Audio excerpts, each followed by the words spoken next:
Russia has about 80% of its forces in forward positions ready to go at the border, and today could be the day. That's the word we are getting now. Russia has invaded Ukraine. Explosions were heard across the city from early this morning. At 0614 local time, a column of 12 Russian motorcycles accelerates out of a tree line in western Donetsk Oblast, engines screaming across 800 meters of open field toward a Ukrainian trench network designated Point 117. Each bike carries two men. One drives, one grips an assault rifle or an RPG launcher across his back. They are spread in a loose wedge formation, 30 to 40 meters apart, moving at roughly 60 miles per hour over dirt and broken asphalt. At that speed, the distance to the trench will close in about 30 seconds. The entire assault, from engine start to dismount, is designed to last under 90 seconds. That is the plan. The plan will not survive 8 minutes. This is not the first time Russia has sent motorcycle-mounted infantry charging across open ground in Ukraine. It is not even the 10th time. By the spring of 2025, motorcycle assaults had become one of the most recognizable and most baffling tactical patterns of the entire war. The bikes themselves cost between $2,000 and $5,000 each, cheap Chinese-made Enduros and old Soviet-era Urals stripped down for weight. A full 12-bike wave with riders, weapons, and fuel represents maybe $80,000 in total equipment. The Ukrainian drone that is already climbing to 400 feet above the field, its camera locked on the lead rider, costs about $500.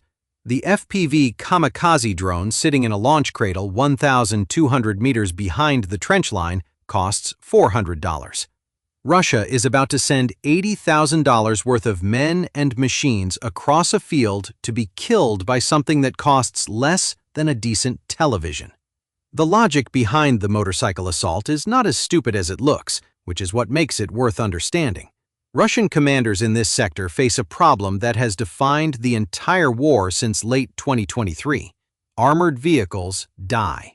BMPs, which are Soviet-designed infantry fighting vehicles that carry up to 8 troops inside an aluminum hull, cost around $500,000 each. Tanks cost between $2 million and $4 million, depending on variant, and both of them show up on thermal cameras, drone feeds, and satellite imagery like bonfires in a dark room. ABMP moving across open ground in range of Ukrainian drones and anti-tank missiles has a life expectancy measured in hundreds of meters. The Russian 5th Motor Rifle Brigade lost 14 BMPs in a single week attempting to push through fields south of Avdiivka. 14 vehicles, roughly $7 million, for 0 captured trenches. So, someone did the math. A motorcycle does not show up on thermal nearly as well as a 14-ton armored vehicle. It is smaller, faster, and harder to hit with anti-tank guided missiles designed to track large, slow-moving metal objects. A Javelin missile costs $178,000 per shot. Nobody is going to waste a Javelin on a dirt bike. An entire motorcycle wave can be lost and replaced in a day for the cost of a single BMP's left track assembly. The theory is simple. Speed across the open ground so fast that drone operators cannot react, dismount at the trench, and fight on foot. Accept losses on the approach. Trade cheap bikes and raw speed for the one thing that keeps failing with armor, which is getting living soldiers to the enemy trench before something explodes. It is genuinely clever in a brutal, desperate way, and for a brief window in late 2024, it occasionally worked. Ukrainian drone operators, trained to track vehicles moving at 20 to 30 miles per hour, sometimes struggled to adjust to targets doing twice that speed on unpredictable paths. A few motorcycle assaults reached their objectives. A few trenches changed hands.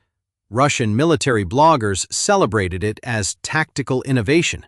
Telegram channels posted helmet cam footage with dramatic music. The motorcycle troops earned a reputation. They were called Russia's most feared new assault units. 1,200 meters behind Point 117, a Ukrainian drone team designated Sparrow 6 is already airborne. The team consists of 3 operators working from a reinforced basement in a destroyed house. One flies a reconnaissance quadcopter, a DJI Mavic 3, cost roughly $2,000, currently hovering at 400 feet with a direct line of sight across the entire approach field. The second operator has 4 FPV kamikaze drones prepped and ready, each one a custom-built racing quadcopter fitted with a modified RPG warhead. Total unit cost around $400 each. The third operator handles communications and logs GPS coordinates for the mortar team, 600 meters further back. The reconnaissance operator sees the motorcycles the moment they leave the tree line. He does not need to zoom in. 12 dust trails erupting simultaneously from a known Russian staging area at 06:14 in the morning is not ambiguous. He calls it 12 bikes, wedge formation, bearing southwest toward point 117, speed approximately 60 miles per hour. Time to trench contact, 30 seconds from the tree line, maybe 25 now. 3 kilometers to the north, a second Ukrainian position designated Outpost Viper has a different view of the same field. Viper is not a trench. It is a 2-man observation post hidden in the rubble of a collapsed grain elevator, positioned on a slight rise that gives it a sightline across 4 kilometers of flat terrain. Viper's job is not to fight. Viper's job is to call corrections for a battery of 4 Ukrainian 120mm mortars dug in 2 kilometers to the west. Each mortar can drop a high-explosive round on a target area within 45 seconds of receiving coordinates. The rounds cost about $150 each. The Viper observer already has his radio keyed. What the motorcycle column's commander didn't know was that point 117 had been reinforced 36 hours earlier with something that had not been there during his unit's last reconnaissance. The Ukrainians had positioned 3 remotely detonated mine clusters across the most obvious approach route, buried under 6 inches of dirt and straw. Each cluster containing 4 TM62 anti-tank mines daisy-chained together. A TM62 is a Soviet-designed pressure mine originally meant to destroy 40-ton tanks. It contains 7.5 kilograms of TNT. It does not care that the thing rolling over it weighs 300 pounds instead of 80,000. The mines are wired to a command detonation box held by a soldier in the forward trench. He does not need to wait for pressure. He presses a button when the time is right. The time is about to be right. The lead motorcycle crosses 500 meters of open ground in about 18 seconds. The rider is hunched low over the handlebars. Behind him, the passenger grips the seat frame with one hand and holds an AK-74 in the other. The formation is still intact. All 12 bikes are visible on the drone feed, trailing rooster tails of brown dust. At this distance, they look almost beautiful, like a cavalry charge filmed from above. The reconnaissance drone operator is narrating their positions in a flat monotone. 500 meters, 400, 350. At 320 meters from the trench line, the lead bike hits the first mine cluster's trigger zone. The soldier in the trench does not hesitate. He squeezes the clacker. The first blast throws the lead motorcycle and both riders roughly 15 feet into the air.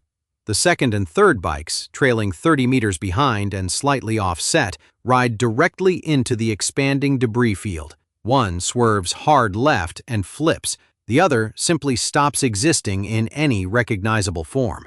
That is 3 bikes gone in under 2 seconds. 6 men. The remaining 9 bikes do exactly what training and instinct demand. They scatter. Some brake hard, some accelerate and cut sideways.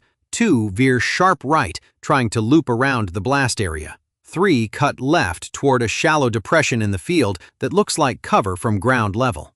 The formation is broken. The assault's entire architecture, speed and mass hitting a single point simultaneously, evaporates in a cloud of brown smoke and tumbling wreckage.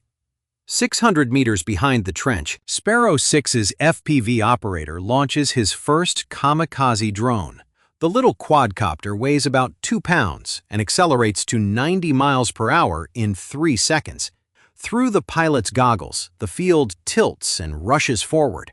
The image is grainy, vibrating, shot through a tiny wide-angle camera that makes the world look like a fisheye hallucination, but the targets are obvious. A motorcycle moving at 40 miles per hour across a brown field is the easiest thing on Earth to spot from above. The first FPV hits a bike that has stopped. The rider is trying to dismount while his passenger is already running. The drone strikes the motorcycle's fuel tank. The explosion is small by military standards, barely enough to dent a car door, but it is directly on target. Both men go down. The operator is already launching the second drone before the smoke clears. 3 kilometers to the north, the Viper observer calls his first fire mission. Grid coordinates for the cluster of 3 motorcycles that cut left into the shallow depression. He can see them clearly from his elevated position. 2 bikes are stopped. One is still moving slowly, the rider apparently confused about which direction is safe. The mortar battery acknowledges. 45 seconds. Back in the open field, the second FPV drone is in the air and screaming toward a pair of motorcycles that veered right and are now running parallel to the trench line at about 50 miles per hour, trying to find a gap in the minefield. The FPV operator is tracking the trailing bike. At this speed, intercepting a lateral target is harder than chasing one head-on, but these FPV pilots have been doing this for months. He leads the target by roughly 10 meters, judges the closure rate, and dives. The drone hits the rear wheel assembly of the motorcycle. The bike cartwheels.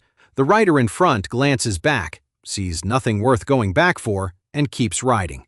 He makes it another 200 meters before the third FPV catches him in the chest. Russia spent $5,000 on that motorcycle. Ukraine spent $400 on the drone that ended its last ride. The mortar rounds arrive on the depression at 0616 local time, 2 minutes and 12 seconds after the mine detonation. 4 rounds, walking in a tight line across 80 meters of open ground. The first round lands 20 meters short. The second hits between 2 stopped motorcycles. The third and fourth bracket the area so cleanly that the Viper observer simply says, "Good effect on target," and asks for repeat fire. The mortar crew is already loading. 15 seconds between salvos. Each round costs $150. The 3 motorcycles in the depression represent maybe $12,000 in equipment and carried 6 soldiers. The mortar fire that destroys them costs $600. Somewhere in a Ukrainian logistics office, somebody's spreadsheet is looking extremely favorable. By 0618 local time, 4 minutes since the first mine detonated, the field has transformed. Where 12 motorcycles were moving in formation, there are now burning wreckage sites, scattered debris, and individual figures crawling or running in different directions. Of the original 24 men, the drone feed shows 6 not moving, 4 crawling, and the rest either running back toward the Russian tree line or attempting to find cover in shallow ruts and shell craters that offer protection from ground fire, but absolutely none from anything looking down. The fourth and final FPV drone launches at 0619. The operator picks the easiest target, a single motorcycle heading northeast at full speed back toward Russian lines. Both riders still on board. The passenger twisted around backward, firing wild bursts from his rifle at nothing in particular. The FPV closes the distance in 9 seconds. Impact. The bike tumbles end over end for 30 meters across the dirt. Neither rider gets up.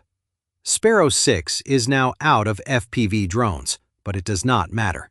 The reconnaissance quadcopter is still overhead, still feeding coordinates. The mortar battery shifts fire to the scattered survivors. Round after round drops into the field with mechanical regularity. Each impact sends a column of black dirt 40 feet into the air.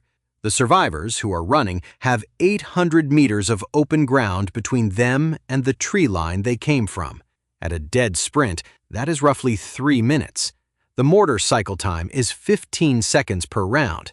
The math is not survivable.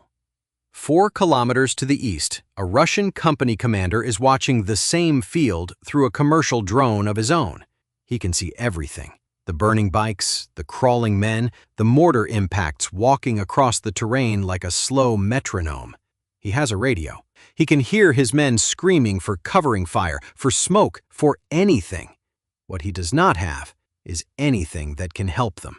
His own artillery battery, a pair of two S-19 Mista self-propelled howitzers positioned 8 kilometers behind his line, has been given a fire mission against a Ukrainian position 12 kilometers to the south. Counter-battery priorities set by brigade headquarters. The guns are not available. They will not be available for at least 40 minutes. 40 minutes from now, there will be nothing left to support. He requests a smoke mission. Denied. Smoke rounds are allocated at battalion level. He requests a drone strike on the Ukrainian mortar position. Denied. The Lancet operator assigned to his sector was redeployed 2 days ago to support operations near Pokrovsk, 35 kilometers to the northwest. He requests permission to send a recovery team. His battalion commander asks him how exactly he plans to send a recovery team across 800 meters of open ground that is currently being bracketed by mortar fire and covered by FPV drones. He does not have a good answer. Nobody expects him to. This is the part of the motorcycle assault that the Telegram videos never show. The approach looks dynamic, it looks aggressive, it looks, for about 20 seconds, like something that might actually work. But the motorcycle assault has a fatal design assumption built into its core. It assumes the approach is the hardest part. It assumes that if you can get soldiers to the trench fast enough, the rest is just infantry work. What it does not account for is what happens when the approach fails. When a BMP is hit, the surviving crew at least has armor fragments between them and follow-up fire. They might have smoke grenades. They have a radio mounted in the vehicle. When a motorcycle goes down at 60 miles per hour in the middle of an open field, the survivors have nothing. No cover, no communication, no extraction plan. They are lying in the dirt 400 meters from the nearest friend and 300 meters from the nearest enemy, and everything above them that flies is trying to kill them. By 06:22 local time, 8 minutes after the column left the tree line, the engagement is functionally over. The mortar battery has fired 16 rounds. Total cost, $2,400. Sparrow 6 expended 4 FPV drones. Total cost, $1,600. The mine clusters used 12 TM62 mines, each worth roughly $100. Total cost, $1,200. Ukraine spent approximately $5,200 to destroy a motorcycle assault column worth $80,000 in equipment and carrying 24 trained soldiers whose replacement, training, and deployment cost Russia considerably more than the bikes they rode in on. The drone feed at 06:22 shows the field clearly. 7 motorcycles are visible as burned or scattered wreckage. 2 more are on their sides, intact but abandoned. 3 are unaccounted for, likely destroyed so thoroughly by mine blasts or mortar impacts that their remains blend into the cratered earth. Of the 24 riders, the reconnaissance drone counts 4 figures still moving back toward the Russian tree line on foot. The rest are either confirmed down or not visible. The mortar battery ceases fire. Sparrow 6's reconnaissance drone orbits the field for another 12 minutes, confirming no movement, then returns to base. 700 meters east of the field, in the remains of a concrete bus stop that serves as an improvised aid station, a Ukrainian medic treats a soldier from point 117 for a minor shrapnel wound from the mine detonation. A fragment kicked back over the trench lip.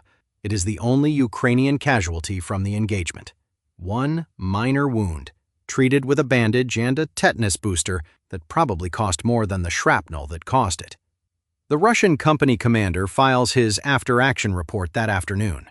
12 motorcycles dispatched, 0 objectives taken, 20 personnel losses confirmed, 4 returned. Equipment loss total. He recommends the approach route be changed for future operations.